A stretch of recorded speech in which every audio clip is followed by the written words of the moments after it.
trial, I would say.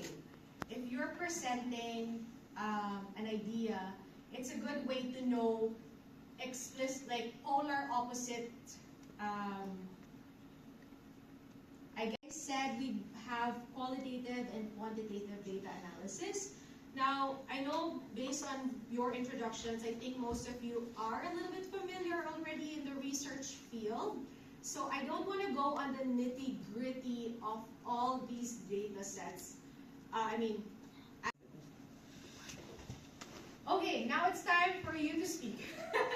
All right, after this, we'll have a short break, but I have 3 questions for the entire group. Okay, let's do a quick countdown, 1, 2, 3.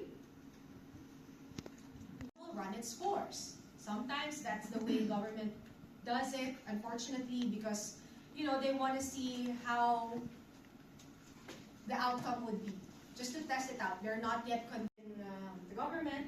Policy makers, those are the people that are making the laws. Okay.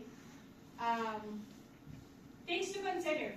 You need to go with a balancing act. So what is the best option? What is a moderate option? What are your low impact options? You need to consider everything, even though it's like, all right, so this questions would be, first, what role do public perceptions and media, it's kind of like similar to the first one, play the success or failure of a policy?